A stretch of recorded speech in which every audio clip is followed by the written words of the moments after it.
সংবাদ সবাইকে স্বাগত জানাচ্ছি। আমি ফিরোজ তোহা। শুরুতেই সংবাদ শিরোনাম জানিয়ে দেব এই মুহূর্তে হাতে পাওয়া সর্বশেষ গুরুত্বপূর্ণ আপডেট বাংলা সংবাদ। শুরুতেই থাকছে শরিকদের সঙ্গে আসন সমঝোতা প্রায় চূড়ান্ত করে ফেলেছে বিএনপি। ত্রয়োদশ জাতীয় সংসদ নির্বাচন সামনে রেখে যুগপৎ আন্দোলনের শরিক ও সমমনা দলগুলোর সঙ্গে আসন সমঝোতা প্রায় চূড়ান্ত করেছে বিএনপি। এরই অংশ হিসেবে দলটি প্রথমবারের মতো আনুষ্ঠানিকভাবে শরিক দলের প্রার্থীদের নাম ঘোষণা করেছে। বাকি আসনগুলো নিয়েও শিগগিরই সিদ্ধান্তে পৌঁছানোর প্রস্তুতি নিচ্ছে দলটির শীর্ষ নেতৃত্ব। এবারে জানাবো সন্ত্রাসীদের দৌড়ের উপরে রাখবে, নইলে ওরা আপনাদের দৌড়ের উপরে রাখবে। জাতীয় নির্বাচন সামনে রেখে বিভিন্ন এলাকার সন্ত্রাসীদের দৌড়ের উপরে রাখার নির্দেশনা দিয়ে ডিসি এসপিদের উদ্দেশ্যে নির্বাচন commissioner brigadier general Abul Fazal Mohammad Sanaullah বলেছেন, সন্ত্রাসীদের এলাকা ছাড়া করতে হবে, তাদের দৌড়ের উপরে রাখতে হবে, তা না হলে ওরা আপনাদের দৌড়ের উপরে রাখবে। জানাবো বাংলাদেশ মিশন ঘিরে হিন্দু জঙ্গিদের তাণ্ডব। ঢাকা দিল্লি বিরোধ এখন চরমে। স্মরণকালে দুদেশের মধ্যে এমন তিক্ত সম্পর্ক আর চোখে পড়েনি। ভারতে অবস্থিত বাংলাদেশের কূটনৈতিক মিশনগুলোতে অব্যাহতভাবে হিন্দু জঙ্গিদের হামলা, অগ্নিসংযোগ এবং কূটনৈতিকদের হত্যার হুমকির মতো ঘটনা নজিরবিহীন। মোদী সরকারের মদদে শত শত উগ্রবাদী হিন্দু বাংলাদেশের মিশনগুলোতে একের পর এক সহিংস বিক্ষোভ এবং হামলা চালিয়ে যাচ্ছে বলে জানা গেছে। এদিকে বাংলাদেশের হাইকমিশনারকে ভারতের পাল্টা তলব। দিল্লিতে নিযুক্ত বাংলাদেশের হাইকমিশনার এম রিয়াজ হামিদুল্লাহকে পাল্টা তলব করেছে ভারতের পররাষ্ট্র মন্ত্রণালয়। মঙ্গলবার ঢাকায় ভারতীয় হাইকমিশনার প্রণয় ভার্মাকে তলবের কয়েক ঘণ্টার ব্যবধানে বাংলাদেশের দূতকে পাল্টা তলব করেছে দিল্লি। এদিকে বিএনপিতে অসন্তোষ বাড়ছে আসন সমঝোতা নিয়ে। বিগত দিনে আন্দোলন সংগ্রামে অংশ নেওয়া সমমনা দল এবং জোটকে আসন ছাড় দেওয়ার বিষয়ে বিএনপি আলোচনা চালালেও এটি মানতে নারাজ দলটির মাঠ পর্যায়ে নেতাকর্মীরা। বেশ কয়েকটি আসনে বিএনপি বিক্ষুব্ধ নেতারা স্বতন্ত্র প্রার্থী দেওয়ার ঘোষণা দিয়েছেন। এতে মিত্র দলের নেতারা অসন্তোষ প্রকাশ করলেও বিএনপির শীর্ষ নেতারা বলছেন সব ঠিক হয়ে যাবে। এবং সর্বশেষ জানাবো আন্তর্জাতিক সংবাদ। তুরস্কে বিমান দুর্ঘটনায় লিবিয়ার সেনাপ্রধান নিহত। তুরস্কের রাজধানী আঙ্কারার কাছে বিমান দুর্ঘটনায় লিবিয়ার সেনাপ্রধান মোহাম্মদ আলী আহমেদ আল হাদ্দাদ এবং তার সঙ্গে থাকা 4 লিবিয়ান কর্মকর্তা নিহত হয়েছেন। বিষয়টি নিশ্চিত করেছেন লিবিয়ার প্রধানমন্ত্রী আব্দুল হামিদ ডেবেইবা। এতক্ষণ শুনছিলেন সংবাদ শিরোনাম, এবার থাকছে বিস্তারিত সংবাদ। প্রিয় দর্শক, আপনি যদি এই চ্যানেলে নতুন হয়ে থাকেন, চ্যানেলটি সাবস্ক্রাইব করে বেল আইকনটি বাজিয়ে রাখুন। আর ভিডিওটি কোন জেলা থেকে দেখছেন কমেন্ট করে জানিয়ে দিন। ভিডিওটি শেয়ার করে ছড়িয়ে দিন আপনার বন্ধুদের মাঝে। শরিকদের সঙ্গে আসন সমঝোতা প্রায় চূড়ান্ত করেছে বিএনপি। ত্রয়োদশ জাতীয় সংসদ নির্বাচন সামনে রেখে যুগপৎ আন্দোলনের শরিক এবং সমমনা দলগুলোর সঙ্গে আসন সমঝোতা প্রায় চূড়ান্ত করেছে বিএনপি। এরই অংশ হিসেবে দলটি প্রথমবারের মতো আনুষ্ঠানিকভাবে শরিক দলের প্রার্থীদের নাম ঘোষণা করেছে। বাকি আসনগুলো নিয়েও শিগগিরই সিদ্ধান্তে পৌঁছবেন প্রস্তুতি নিচ্ছে দলটির শীর্ষ নেতৃত্ব। মঙ্গলবার দুপুরে গুলশানে বিএনপি চেয়ারপারসনের রাজনৈতিক কার্যালয়ে সংবাদ সম্মেলনে দলের মহাসচিব মির্জা ফখরুল ইসলাম আলমগীর জানান, সমমনা দল এবং শরিকদের সঙ্গে তাদের সম্পর্ক আরও গভীর হয়েছে। তিনি বলেন, শরিকদের কতগুলো আসন দেওয়া হবে তা যথাসময়ে ঘোষণা করা হবে। আসন সমঝোতার ক্ষেত্রে বিএনপি গুরুত্ব দিয়ে আসছিল জমিয়তে উলামায়ে ইসলাম বাংলাদেশকে।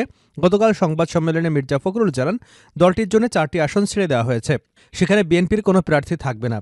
এসব আসনে দলের কেউ নির্বাচন করতে চাইলে তাদের বিরুদ্ধে ব্যবস্থা নেওয়া হবে বলে জানান মির্জা ফখরুল ইসলাম আলমগীর।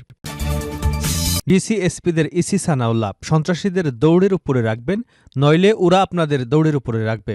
জাতীয় নির্বাচন সামনে রেখে বিভিন্ন এলাকার সন্ত্রাসীদের দৌড়ের উপরে রাখার নির্দেশনা দিয়ে ডিসি এসপিদের উদ্দেশ্যে নির্বাচন কমিশনার ব্রিগেডিয়ার জেনারেল অবসরপ্রাপ্ত আবুল ফজল মোহাম্মদ সানাউল্লাহ বলেছেন, সন্ত্রাসীদের এলাকা ছাড়া করতে হবে, তাদের দৌড়ের উপরে রাখতে হবে, তা না হলে ওরা আপনাদের দৌড়ের উপরে রাখবে।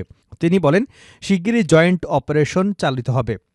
অপারেশনে কয়েকটা অবজেক্টিভ থাকবে। তার মধ্যে প্রথমত অবৈধ অস্ত্র উদ্ধার, দ্বিতীয়ত সন্ত্রাসীদের গ্রেপ্তার এবং আইনের আওতায় নিয়ে আসা। মঙ্গলবার রাজধানীর আগারগাঁওয়ে নির্বাচন ভবন অডিটোরিয়ামে ডিসি এসপি, বিভাগীয় কমিশনার এবং আঞ্চলিক নির্বাচন কর্মকর্তাদের সঙ্গে মত বিনিময় সভায় তিনি এসব কথা বলেন। সভার শুরুতে প্রধান নির্বাচন কমিশনার এম নাসির উদ্দিন গুলিতে নিহত শরীফ ওসমান হাদির রুহের শান্তি কামনা করেন এবং তার শোক সন্তপ্ত পরিবারের প্রতি সমবেদনা জানান। ডিসি এসপিদের উদ্দেশ্যে ইসি সানাউল্লাহ বলেন, সাধারণ মানুষ, ভোটার, প্রার্থী এবং দলগুলোর মাঝে শান্তি ও নিরাপত্তার আবহ তৈরি করতে হবে। ডিপ্লয়মেন্টের শিউরেশনের ব্যাপারে কথা হয়েছে। ভোটকেন্দ্রিক ডিপ্লয়মেন্ট হয় 5 দিন। এর সঙ্গে বাজেটে ইমপ্লিকেশন আছে। আমরা চেষ্টা করছি 5 দিনকে বাড়িয়ে 6 দিন করা যায় কিনা, তাতে আপনাদের হয়তো ফ্লেক্সিবিলিটি একটু বাড়বে। চেকপোস্ট বসানো প্রসঙ্গে তিনি বলেন, চেকপয়েন্ট অপারেশনের সারা দেশে করতে হবে, কিছু হবে মোবাইল চেকপোস্ট এবং সব বাহিনীকে এটা সমন্বয় করতে হবে। বিভাগ, জেলা, উপজেলা পর্যায়ে বিভিন্ন শৃঙ্খলা কমিটি আছে। এই কমিটিগুলো কাজ করবে, পাশাপাশি আইনশৃঙ্খলা বাহিনী এবং আইন প্রয়োগকারী সংস্থাগুলোর জন্য একটা সেল থাকতে হবে। নির্বাচন ঘিরে সেই সেলগুলোতে আপনারা অ্যাক্টিভ করবেন। বাংলাদেশ মিশন ঘিরে হিন্দু জঙ্গিদের তাণ্ডব, ঢাকা দিল্লি বিরোধ এখন চরমে। স্মরণকালে দুই দেশের মধ্যে এমন তিক্ত সম্পর্ক আর চোখে পড়েনি। ভারতে অবস্থিত বাংলাদেশের কূটনৈতিক মিশনগুলোতে অব্যাহতভাবে হিন্দু জঙ্গিদের হামলা, অগ্নিসংযোগ এবং কূটনৈতিকদের হত্যার হুমকির মতো ঘটনা নজিরবিহীন। মোদী সরকারের মদদে শত শত উগ্রবাদী হিন্দু বাংলাদেশের মিশনগুলোতে একের পর এক সহিংস বিক্ষোভ এবং হামলা চালিয়ে যাচ্ছে বলে জানা গেছে। এসব ঘটনাকে নিশ্চিতভাবেই পূর্ব পরিকল্পিত বলে মনে করে বাংলাদেশ সরকার। গতকাল মঙ্গলবার ঢাকায় ভারতীয় হাইকমিশনার প্রণয় ভার্মাকে তলব করে এই বক্তব্য সাফ জানিয়ে দেওয়া হয়েছে। এ ধরনের ঘটনা কেবল কূটনৈতিক কর্মীদের নিরাপত্তার জন্য হুমকি নয়, বরং পারস্পরিক শ্রদ্ধাবোধ, শান্তি এবং সহনশীলতার মূল্যবোধেও পরিপন্থী। গতকাল দিল্লিতে বাংলাদেশের হাইকমিশনের সামনে উগ্রবাদী হিন্দুদের বিক্ষোভকে ঘিরে পুলিশের সঙ্গে সংঘর্ষের ঘটনা ঘটেছে। হিন্দুত্ববাদী সংগঠন বিশ্ব হিন্দু পরিষদ, বজরং দলের শত শত কর্মী হাইকমিশনের সামনে জড়ো হয়ে বিক্ষোভে অংশ নেয়। সেখানে বাংলাদেশ বিরোধী চরম উস্কানিমূলক স্লোগানের পাশাপাশি অন্তর্বর্তী সরকারের প্রধান উপদেষ্টা ডক্টর মোহাম্মদ ইউনূসের কুশপুতলিকা দাহ করা হয়। বাংলাদেশের হাইকমিশনারকে ভারতের পাল্টা তলব, দিল্লিতে নিযুক্ত বাংলাদেশের হাইকমিশনার এম রিয়াস হামিদুল্লাহকে পাল্টা তলব করেছে ভারতের পররাষ্ট্র মন্ত্রণালয়। মঙ্গলবার ঢাকায় ভারতীয় হাইকমিশনার প্রণয় ভার্মাকে তলবের কয়েক ঘণ্টার ব্যবধানে বাংলাদেশের দূতাবাসকে পাল্টা তলব করেছে নয়াদিল্লি। কূটনৈতিক সূত্র জানিয়েছে, বাংলাদেশের কূটনৈতিক মিশনগুলোকে লক্ষ্য করে ভারতে সংঘটিত ধারাবাহিক ঘটনা প্রবাহের বিষয়ে গভীর উদ্বেগ প্রকাশ করে বাংলাদেশের পররাষ্ট্র মন্ত্রণালয় ভারতের হাইকমিশনারকে তলবের কয়েক ঘণ্টা পরেই মঙ্গলবার ভারত বাংলাদেশের হাইকমিশনার রিয়াস হামিদুল্লাহকে তলব করে। আজ ঢাকায় পররাষ্ট্র মন্ত্রণালয়ে ভারতীয় হাইকমিশনার প্রণয় ভার্মাকে পররাষ্ট্র সচিব আসাদ আলম সিয়ামের তরফে তলব করা হয়। ভারতীয় দূতকে তলব করে পররাষ্ট্র সচিব নয়াদিল্লি, শিলিগুড়িতে বাংলাদেশের কূটনৈতিক স্থাপনায় হামলা ভাঙচুরের ঘটনায় গভীর উদ্বেগ জানিয়েছে। একই সঙ্গে দেশটিতে থাকা বাংলাদেশের কূটনৈতিকদের নিরাপত্তার বিষয়ে জোর দেওয়া হয়েছে। এর আগে 14 ডিসেম্বর প্রণয় ভার্মাকে পররাষ্ট্র মন্ত্রণালয়ে তলব করা হয়েছিল। সেদিন ভারতে অবস্থানরত ক্ষমতাচ্যুত প্রধানমন্ত্রী শেখ হাসিনার অব্যাহত উস্কানিমূলক বক্তব্য, সরকারের উদ্বেগের কথা জানানো হয়েছে। পাশাপাশি ইনকিলাব মঞ্চের আহ্বায়ক শরীফ ওসমান হাদির উপর হামলাকারীদের ভারতে পালিয়ে যাওয়া প্রতিরোধে দেশটির সহযোগিতাও কামনা করা হয়। অন্যদিকে 17 ডিসেম্বর নয়াদিল্লিতে নিযুক্ত বাংলাদেশের হাইকমিশনার রিয়াস হামিদুল্লাহকে ভারতের পররাষ্ট্র মন্ত্রণালয়ে পাল্টা তলব করা হয়। সপ্তাহ না যেতেই বাংলাদেশের হাইকমিশনারকে আজ আবারও পাল্টা তলব করেছে ভারত। শেষ করছি আন্তর্জাতিক সংবাদ দিয়ে। তুরস্কে বিমান দুর্ঘটনায় লিবিয়ার সেনাপ্রধান নিহত।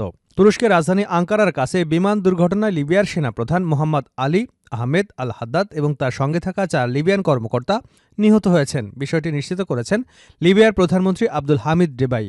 মঙ্গলবার এক বিবৃতিতে একটি মর্মান্তিক দুর্ঘটনা বলে উল্লেখ করেন তিনি। আঙ্কারা থেকে ফেরার পথে বিমানটি বিধ্বস্ত হয়। খবর আল জাজিরার।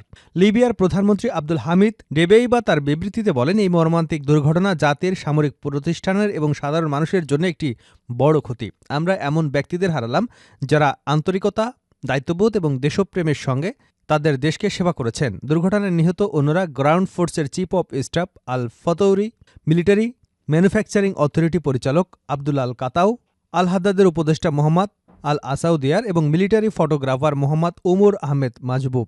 আল জাজিরা তাদের এক প্রতিবেদনে এক তুর্কি কর্মকর্তার বর্ণনা দিয়ে উল্লেখ করেছেন, ওই দুর্ঘটনায় 3 জন ক্রু মেম্বারও নিহত হয়েছেন। বিধ্বস্ত হবার আগে বৈদ্যুতিক ত্রুটির সমস্যা দেখা দিলে বিমানটি থেকে জরুরি অবতরণের জন্য আবেদন করা হয়েছিল, তবে তারা আর নিরাপদে ফিরে আসতে পারেনি।